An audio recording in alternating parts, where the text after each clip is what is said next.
नमस्कार दोस्तों, मेरा नाम है ऋषभ मोहित और आप देख रहे हैं कॉमोडिटी बाजार। और इस साल हमने गोल्ड और सिल्वर के प्राइसेस में बहुत ज़्यादा तेज़ी देखने को मिली है। इवन गोल्ड और सिल्वर में हमें 30 से 40% की रिटर्न भी देखने को मिला है।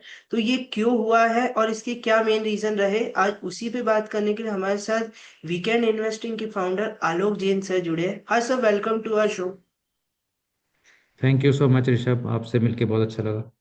सर, सर, क्या रहा था सर रीज़न यार गोल्ड एंड सिल्वर में इतनी रैली देखने को मिली थी? देखिए, गोल्ड और सिल्वर की रैली इस साल जो आई है वो उसकी हिस्ट्री पुरानी है। और एक ट्रेंड 2022 से शुरू हुआ था जहाँ के यूएस ने रशिया के जो एसेट्स थे, रिजर्व्स थे, उनको जब्त कर लिया था। हम्म। तो उस साल से जितने भी वर्ल्ड की सेंट्रल बैंकर्स हैं, उनको लगा कि भाई हम तो यूएस डॉलर के रिजर्व्स लिए बैठे हैं अपने पास, और अगर हमारी किसी दिन यूएस के साथ लड़ाई हो गई किसी बात पे तो ये हमारे जब्त कर लेंगे रिजर्व्स। करेक्ट। तो हमें न्यूट्रल एसेट्स के अंदर डाइवर्सिफाई करना है। और गोल्ड वो ऐसा एक न्यूट्रल एसेट है जो कोई कंट्री कंट्रोल नहीं कर सकती। अगर हम यूएस डॉलर लेके बैठे हैं या यूएस ट्रेजरी बॉन्ड्स लिए बैठे हैं तो वो तो यूएस के कंट्रोल में है। लेकिन अगर हम gold as a reserve asset लेके बैठेंगे तो वो किसी के कंट्रोल में नहीं है, उसकी ग्लोबल प्राइसिंग है उसकी। तो धीरे धीरे जो central banks of the world थे उन्होंने 300 टन के आसपास वो खरीदा करते थे हर साल। उन्होंने अपनी जो खरीदारी थी वो 300 टन से बढ़ा के 1000 टन पर ईयर कर दी।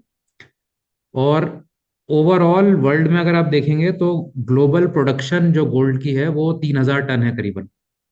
हम्म। तो पहले कई सालों से उन 3000 में से 300 टन सेंट्रल बैंक्स यूज करते थे। अब वो 3000 में से 1000 टन की डिमांड उन्हीं की है। तो ऑब्वियसली किसी भी मार्केट में जब एक बायर अपनी डिमांड मल्टीपल टाइम बढ़ा देगा तो वो मार्केट ऊपर ही भागेगी। और गोल्ड में 2011-12 से लेके 2018-19 तक वैसे भी एक बहुत लंबी मंदी चल रही थी।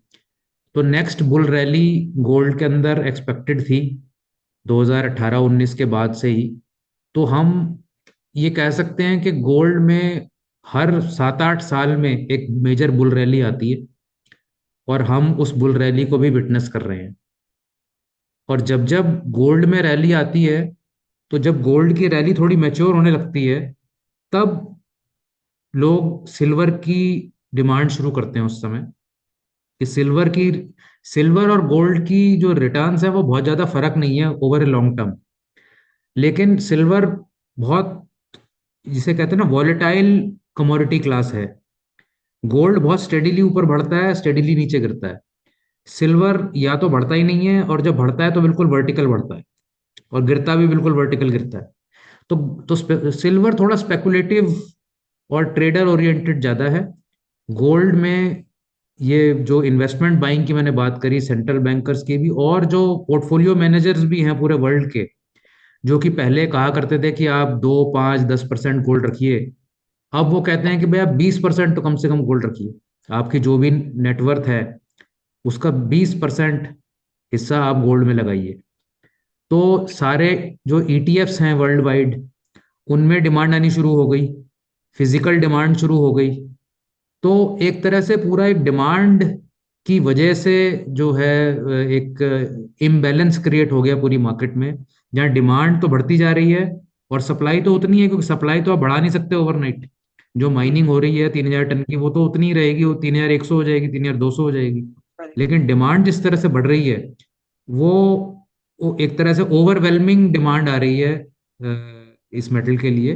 और इसलिए हमने ये रेट देखे हैं। अब ये हो सकता है कि एक आध साल उतने तेजी ना आए जो पिछले एक साल में आई है, लेकिन ये लॉन्ग टर्म ट्रेंड है अभी। मतलब ऐसा नहीं है कि जैसे बहुत लोग बोल रहे हैं कि 4400 हो गया गोल्ड तो बहुत हो गया। कुछ नहीं पता, ये 5000 हो जाए, 6000 हो जाए, 10,000 हो जाए, ये कुछ मालूम नहीं है। एंड सर, इवन अब लोगों का ऐसा भी कहना है कि silver is the next big thing, silver अब नेक्स्ट गोल्ड हो सकता है। एंड इवन कुछ कुछ कंट्रीज ने तो सिल्वर को क्रिटिकल मेटल में भी ऐड कर लिया है। So what is your take on silver? Because हमने देखा कि सर सिल्वर जब बूम उसका आता है वह कंटिन्यूस हमें स्पाइक देखने को मिलता है, पर जब अगर वो नहीं इंक्रीज होती है तो एक लेवल पे ही स्टेगनेंट हो जाती है। तो सिल्वर जैसे मैंने कहा कि मतलब गोल्ड को फॉलो करता है नॉर्मली वो। अगर गोल्ड में रैली खत्म हो जाए, गोल्ड फ्लैट हो जाए, स्टेगनेंट हो जाए, तो फिर सिल्वर ज्यादा चलेगा नहीं उसके बाद। तो सिल्वर ऑलरेडी आप देखेंगे इंडियन रुपी टर्म्स में भी हमने पिछले 2-3 साल में कोई मेरे ख्याल से 60,000 70,000 के आसपास चल रहा था सिल्वर पर केजी। और अभी 1,70,000 के आसपास के भी आपने रेट देख लिए। तो हम्म। सिल्वर में अच्छी खासी ग्रोथ आ गई है वैसे। इस ये एक्सपेक्ट करना कि भाई ऐसी ग्रोथ अब अगले साल में भी आ जाएगी, ये कहना मुश्किल है। बट अगर गोल्ड बढ़ता रहा धीरे धीरे, तो सिल्वर में certainly time to time jump आता रहेगा। एंड सर मोस्टली सर अभी जो गोल्ड एंड सिल्वर ने रिटर्न दिए उसकी वजह से बहुत से लोगों का ईटीएफ में एक इंटरेस्ट बढ़ गया है। तो सर आप अगर शॉर्ट में बता सकते हैं what is gold and silver ETF and how can someone invest in this. अच्छा, ये अच्छा क्वेश्चन है। तो ईटीएफ का मतलब होता है एक्सचेंज ट्रेडेड फंड। इसका ये मतलब है कि वो एक म्यूचुअल फंड की तरह है। जैसे mutual fund normally share stocks खरीदते हैं और आप उसका एक यूनिट खरीद लेते हो म्यूचुअल फंड का, इसी तरह से जो ईटीएफ होते हैं वो भी म्यूचुअल फंड की तरह फॉर्मेट होता है उनका। वो आपके बिहाफ पर फिजिकल गोल्ड खरीदते हैं। तो अगर जैसे कोई XYZ ईटीएफ है, हम्म। तो आपने जब उसमें पैसे लगाए, तो उस फंड ने आपके बिहाफ पे फिजिकल गोल्ड खरीद के अपने पास रख लिया, कस्टोडियन के पास रख लिया, ताकि आपको फिजिकल गोल्ड खरीदने बेचने की जीएसटी लगा की चार्जेस की ये सब दिक्कत ना आए। और वो फंड का जो यूनिट आपने खरीदा, वो ट्रेडेबल है एक्सचेंज पे। तो स्टॉक मार्केट में आप जो भी ब्रोकिंग प्लेटफॉर्म यूज करते हो, उसके थ्रू जाके आप उसकी खरीद बेच कर सकते हो। तो इसीलिए उसको बोलते हैं एक्सचेंज ट्रेडेड फंड, कि वो फंड जो एक्सचेंज पे ट्रेड होता हो। हम्म। तो बड़ा इजी हो जाता है उसमें छोटे अमाउंट में भी खरीदना। जैसे कुछ कुछ तो जो गोल्ड ईटीएफ है इंडिया में, वो आप 100 रुपए का भी ले सकते हो, 50 रुपए का भी ले सकते हो, और अच्छा। लेने को आप 50 करोड़ का भी ले सकते हो। तो वो हम्म। पूरी फ्लेक्सिबिलिटी है आपकी, कितनी आपको इन्वेस्टमेंट उसमें करनी है। कभी भी जब भी मार्केट ऑन है तो आपके पास निकलने का मौका है, लिक्विड है वो, बायर सेलर हमेशा रहते हैं उनमें। तो ईटीएफ्स के बहुत एडवांटेजेस भी हैं।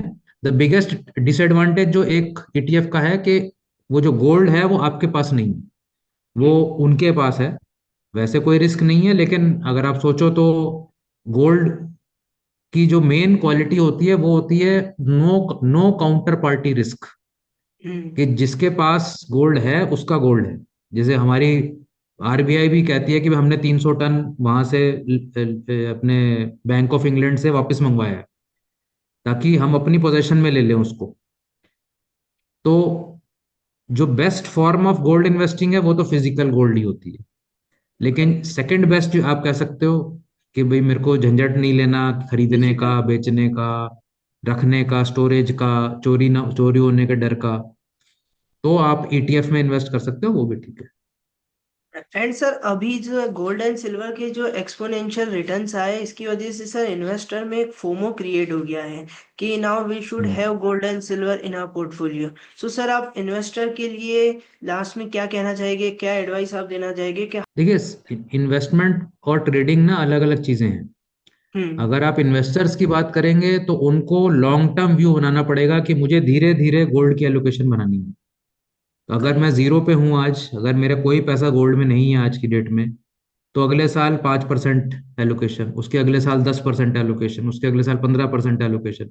धीरे धीरे आप अपनी एलोकेशन बढ़ाइए, 20-25% तक पहुंच सकते हैं आप।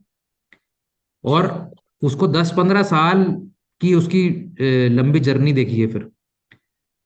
अभी जैसे ये साल गया है, इसके बाद अब हम सडनली अगर सपोज 20-25% अपना एलोकेशन लगा देते हैं, हम्म। और सपोज एक साल नहीं मार्केट चलती गोल्ड सिल्वर की, तो वो आदमी करेक्ट। बहुत फ्रस्ट्रेट हो जाएगा कि भाई मैंने हाई, बिल्कुल हाई पर 25% लगा दिए और उसके बाद चला ही नहीं। तो वो ट्रेडिंग माइंडसेट एक अलग है। ट्रेडिंग माइंडसेट में तो बहुत शॉर्ट टर्म आपको स्टॉप लॉस भी लेने पड़ेंगे। ये लॉन्ग टर्म इन्वेस्टिंग की मैं बात कर रहा हूँ कि जैसे आपने स्टॉक मार्केट में, रियल एस्टेट में, बॉन्ड्स में आप लंबे समय के लिए आप एंटर करते हैं, ऐसे ही आपको लंबे समय के लिए इन्वेस्टमेंट गोल्ड में भी करनी चाहिए, और सिल्वर में करना चाहें तो वो भी कर सकते ठीक है सर, आपके वैल्यूएबल इंफॉर्मेशन के लिए बहुत बहुत थैंक यू सर। आप जाने के पहले कोई डिस्क्लेमर देना चाहेंगे व्यूअर्स के लिए? हैं। हाँ, तो मेरा एक डिस्क्लेमर ये है कि जो भी मैंने बात करी है, चाहे गोल्ड सिल्वर की चाहे किसी स्टॉक की भी, तो मेरी उसमें इन्वेस्टमेंट हो सकती है, और ये इन्वेस्टमेंट एडवाइस नहीं है, ये सिर्फ एक जनरल एजुकेशनल टॉपिक है। Okay sir, thank you so much. Okay जी, थैंक यू जी।